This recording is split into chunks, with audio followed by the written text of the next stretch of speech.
Hello there and welcome to this week's edition of Creative Critique. The newest release cinematic film that I saw this week was the newest entry in the Marvel Cinematic Universe, which is of course Ant-Man. So what do you do if you're Marvel, having just released Avengers Age of Ultron, one of the biggest and most bombastic superhero films ever to be put on the screen? Well, apparently what you do is you follow one of the smallest heroes in their catalogue. And contrast is exactly the reason. This contrast is completely the reason why the Marvel universe is so successful. You can have heroes, the likes of Iron Man, against heroes the likes of Thor, of otherworldly heroes like Thor. And it's that freshness for those particular characters that makes this. Again, Ant-Man, I think I deemed it a big success critically, personally. I absolutely loved Ant-Man. And to put my finger on it, I can put my finger on certain things. What I will start off with is little niggling criticisms. My niggling criticisms are, and it's probably understandable, given that these are all obviously comic book heroes and villains. Many sorts of themes are going to be retread over the years. Similar themes are going to be going on with plot lines and things like that. And there's a very much a feeling of what's going on in this film. Effectively, is there's a bad guy trying to get a hero's technology. And that's not uncommon, isn't it? I mean, the first Iron Man, just think of that. Using the bad guy, Obadiah, wanted to use Tony Stark's skills for evil. And that's a general thing going on here again in Ant-Man.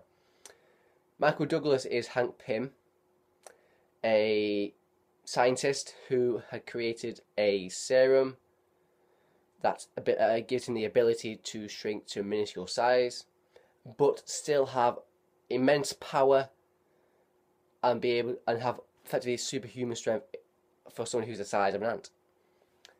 Now that when you describe that premise, it just sounds absurd in this day and age of cinema. You think, how is this going to work?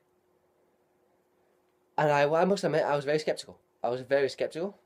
Considering we all know what going on production-wise, and in Edgar Wright leaving, and a new director coming in, scripts being rewrote, and so on and so forth, I was very, very worried.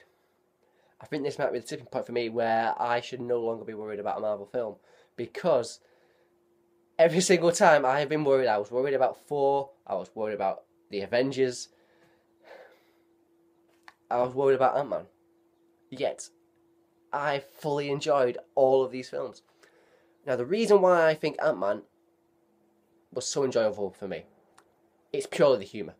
There is absolutely brilliant humour in this film, and you can see exactly why.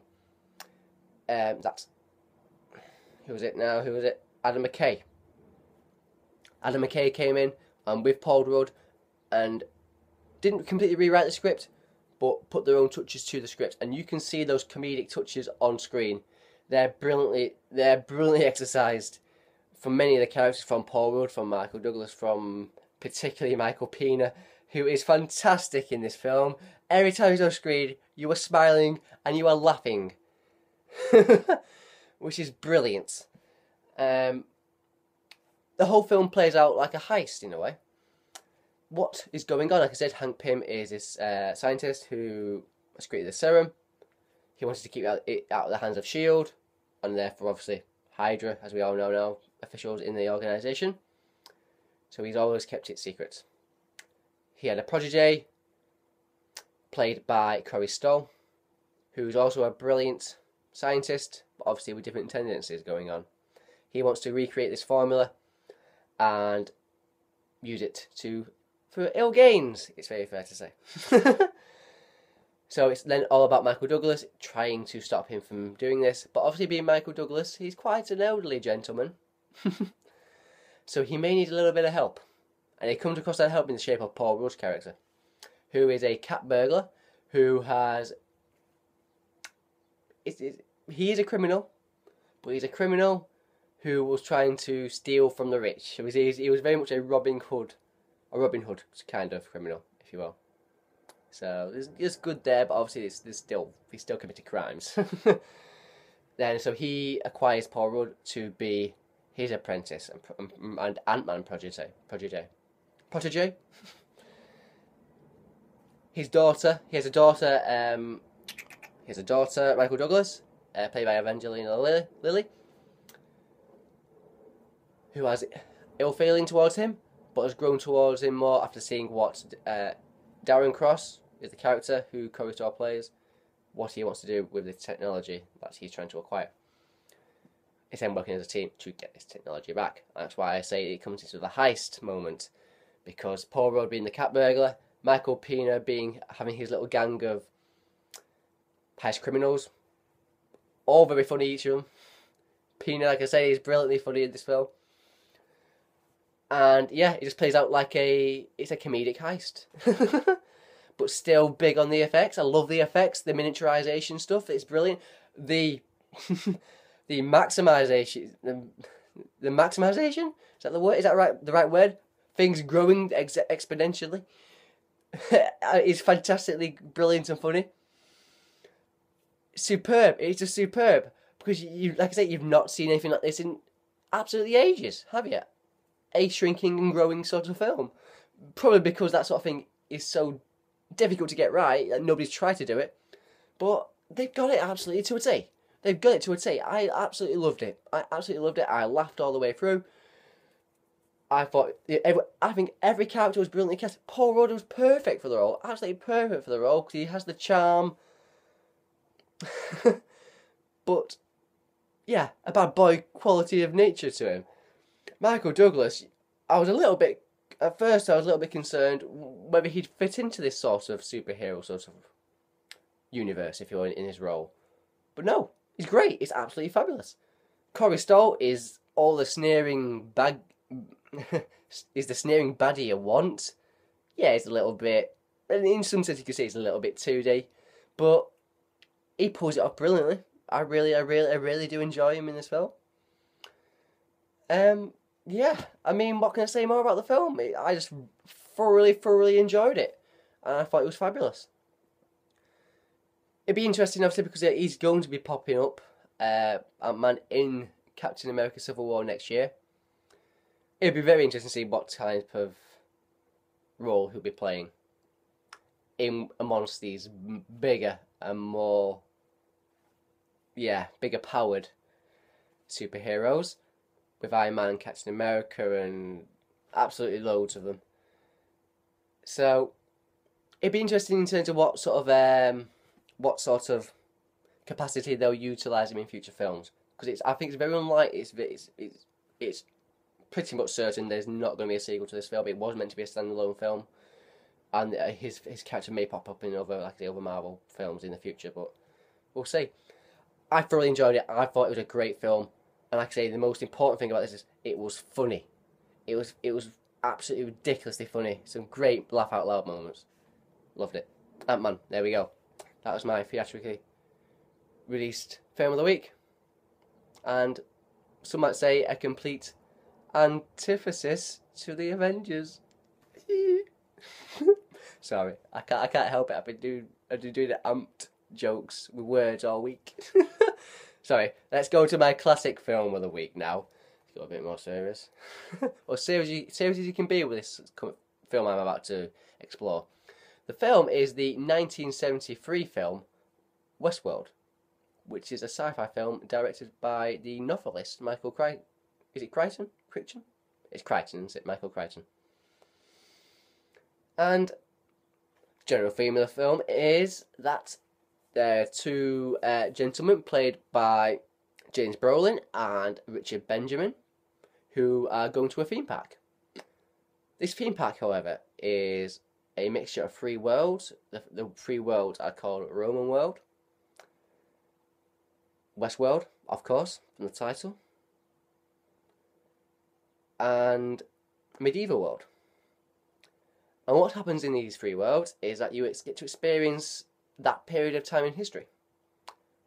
And how do they experience this period in time of history, do you say? No, it's not actors. This is robots. So, what happens, for example, in Westworld?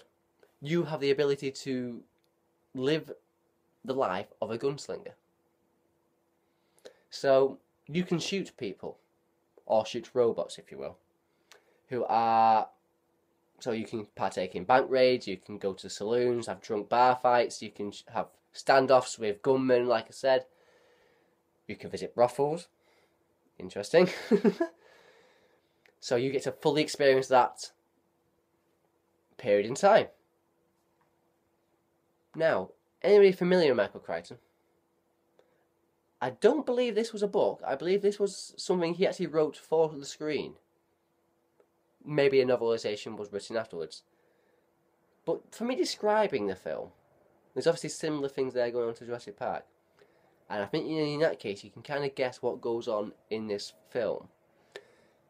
It becomes apparent there is a virus going on with the technology and the robots, which is causing them to malfunction and actually eventually strike out at the customers and tourists, if you will. So it's an interesting film. It's a film I saw very young, and it just, because of its different themes of sci-fi meets West, was something that really got me interested in it. The idea is brilliant. Technology going bad. The brilliance of technology going bad. And it was something obviously he further explored later on, pretty much on an absolutely similar theme with Jurassic Park. Only this time, obviously, it was dinosaurs instead of robots. So, someone will point out saying Jurassic Park is the superior film. And in many ways they are correct in the huge nature of Jurassic Park. But Westworld is a small film. So it's slightly unfair to compare such a small film to a massive film like that when someone's given resources bigger and beyond what Michael Crichton had there originally with Westworld. I think the technology is fabulous. I think the effects are brilliant. When you opening up the robots, it looks great. There's cutscenes obviously between. Now, I must point out one thing I've not mentioned, obviously, is that this film actually headlining was Yul Brynner, the Western star. Well, I say Western star. He's mostly known for his westerns, but he's done other films. And he plays a gunman, a robot gunman, who one of the characters constantly comes in contact with and has duels with. 2 times. He has 3 duels. There's 3 duels involving him before things go wrong. And he just has an absolutely cool nature about him, Yul Brynner, doesn't he? And he's perfect because as it's been pointed out, he wore in this film the same outfit or same style of outfit that he did in The Magnificent Seven. He's just as cold as anything and brilliantly deadly. Because obviously when things go wrong, he becomes really what should be James Cameron should be paying some sort of little debt to, a Terminator. He's a robot, relentless. He will come and get you. He will not stop. So, although I obviously give James Cameron credit for it's always well known about he had a feverish dream about a endoskeleton robot coming at him with red eyes. I don't deny that happened at all, but there's still something he has to pay credit to with Westworld, in my opinion, and that Yul Brynner character, the relentless role in pursuing his victim. That is Terminator, isn't it? So, yeah, it's a milestone in sci-fi history, personally, I believe. Not every aspect of the film, obviously, is brilliant, but it's a milestone for the sci-fi genre. And for that, it deserves your attention. It's brilliant. I really enjoy it. It's a niche sort of film, it's a cult film, but enjoy this film because I think it's really there's great satire going on with the film as well. But yeah, I think it's fabulous, Westworld. Like I say, it's one of the films that has birthed many aspects of sci-fi, and like I said, one of the biggest franchises in sci-fi history. It was the Terminator films. So, and Jurassic Park films. I mean, just look within what was it within 3 weeks, you've had two franchises come out theatrically, new releases. Some of them, both of them, should really owe a debt to Westworld. There we go. I think that's the best description I can give you, and highest praise I can give you. So there we go. Westworld is my classic and cult film, I will add, of the week. I thank you for watching this time, if you have, and I'd love for you to subscribe to me. That'd be fabulous. And I hope to see and speak to you again. Thank you for watching, and goodbye.